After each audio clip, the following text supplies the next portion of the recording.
Pengalaman pribadi. Akhir tahun 2003, 11 malam istri saya tidak bisa tidur. Istri saya, "Mas, mungkin aku kurang dibelai, susah tidur." Sudah saya belai-belai, nggak tidur-tidur juga ya. Akhirnya 11 malam nggak tidur-tidur, saya bawa ke rumah sakit dekat rumah saya, Citra Insani.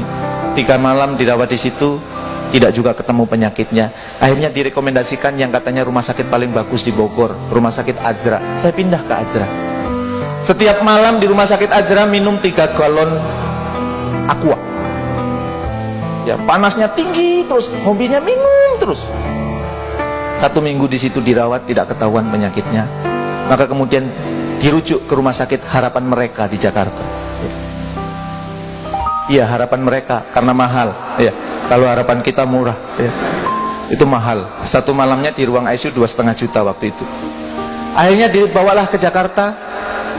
Dan begitu masuk rumah sakit itu, ternyata harus dirawat di ruang ICU. Mohon maaf, badan istri saya isinya kabel. Dari kaki sampai kepala kabel. Mohon maaf, tidak berbusana, hanya ditutup selimut. Dan kabel itu disambungkan dengan monitor untuk memantau penyakitnya. 3 minggu nggak ketahuan penyakitnya.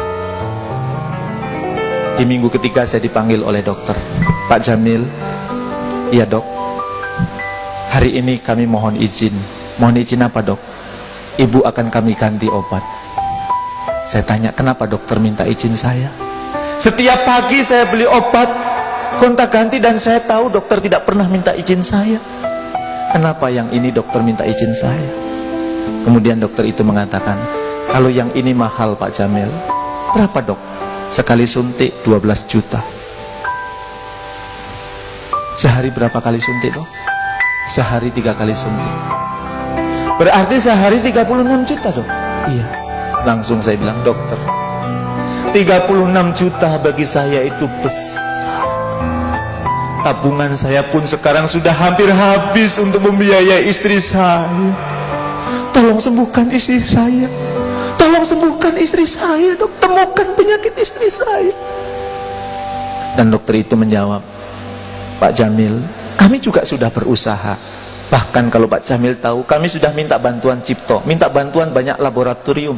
Penyakit istri Bapak tidak bisa kami ketahui." Kemudian saya bilang, "Tolong dok, cari sekali lagi." Dokter nyari, "Saya akan berdoa kepada Tuhan saya. Tolong dok dicari."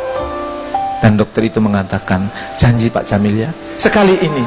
Kalau sekali ini gagal, terpaksa ibu kami ganti obat." "Baik dok." Maka dokter memeriksa lagi. Dan kemudian saya pergi ke musola. Dan kemudian saya sholat duha. Dan kemudian setelah sholat saya berdoa, "Ya Allah, ya Tuhanku,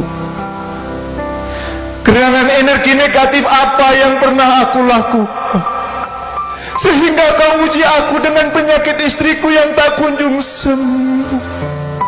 Tabunganku sudah hampir habis ya Allah. Aku sudah lelah menunggu istri. Tunjukkan kepada aku gerangan maksiat apa yang pernah aku lakukan ya Allah. Sembuhkanlah penyakit istriku. Sembuhkanlah penyakit istriku. Bagimu amat mudah menyembuhkan penyakit istriku. Semudah Engkau mengatur miliaran planet di muka bumi ini ya Allah." Dan ketika saya sedang berdoa memohon kepada Allah, gerangan energi negatif apa yang pernah aku lakukan, gerangan maksiat apa yang pernah aku lakukan, tiba-tiba saya teringat dengan kejadian beberapa puluh tahun yang lalu. Saya pernah mencuri uang ibu saya, 125 rupiah. Waktu kelas 6 SD, SPP saya nunggak 3 bulan. 1 bulannya 25 rupiah. Setiap pagi saya dipanggil sama wali kelas, "Jamil, kapan bayar SPP? Jamil, kapan bayar SPP? Jamil, kapan bayar SPP?" Malu saya. Maka kemudian pas istirahat saya pulang ke rumah. Dan saya lihat di bawah bantal ibu saya ada uang 125 rupiah, saya ambil. Yang 75 saya gunakan untuk membayar SPP. Yang 50 saya gunakan untuk jajan. Maka kemudian saya berpikir, kenapa ketika saya sedang berdoa, "Ya Allah, Energi negatif apa, maksiat apa yang pernah aku lakukan sehingga kau uji aku dengan penyakit istriku yang tak kunjung sembuh? Kenapa saya diingatkan oleh kejadian beberapa puluh tahun yang lalu yang saya sendiri sudah hampir lupa? Maka kemudian saya berpikir, jangan-jangan ini petunjuk dari Allah. Itulah energi negatif yang menyebabkan tabunganmu habis, yang menyebabkan istrimu yang tak kunjung sembuh. Maka segera saya ambil telepon dan kemudian saya telepon ibu saya. Assalamualaikum, Ma. Waalaikumsalam, nih. Apa kabar, Ma? Baik. Gimana anak-anak di rumah, Ma? Mil, kamu nggak usah mikirin anak-anak. Mama jauh-jauh dari Lampung ke Bogor untuk jagain anak kamu. Kamu pikirin istrimu saja, biar cepat sembuh. Gimana istrimu? Gimana Ria? Belum sehat, Pak. Yang sabar ya, Mil. Iya, Ma, insya Allah. Begitu sudah selesai ngobrol kesana kemari, kemudian saya tanya ibu saya, Ma, Mama ingat nggak kejadian beberapa puluh tahun yang lalu? Yang mana, Mil? Yang uang Mama hilang 125 rupiah. Langsung ibu saya berteriak, Mil, sampai Mama meninggal Mama ingat, Mil. Karena gara-gara uang itu Mama dihina di depan banyak orang. Karena gara-gara uang itu Mama direndahkan di depan banyak orang. Waktu itu Mama punya hutang dengan orang kaya di kampung kita, Mil. Mama sudah siapkan uang itu di bawah bantal. Mama pulang, Mama cari uangnya tidak ada. Dan kemudian Mama memberanikan diri datang ke rumah orang kaya itu, mengatakan mohon maaf saya tidak bisa membayar utang. Ternyata orang itu mencaci maki Mama. Orang itu merendahkan Mama. Padahal di situ banyak orang.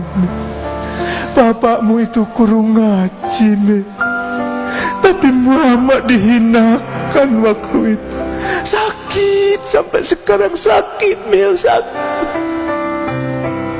Setelah ibu saya puas cerita, kemudian saya tanya kepada ibu saya, Mama tahu nggak siapa yang ambil uang itu? Kemudian ibu saya menjawab, tidak tahu, tidak tahu. Kemudian begitu ibu saya ngomong gitu langsung jawab, Ma, yang ngambil uang itu saya, Ma.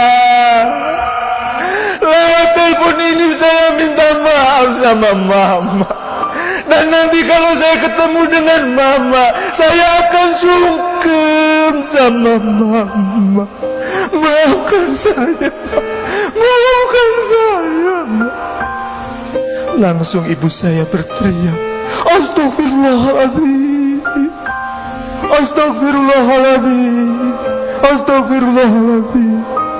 Ya Allah, ya Tuhanku, aku maafkan orang yang telah mengambil uangku, karena ternyata dia adalah putraku.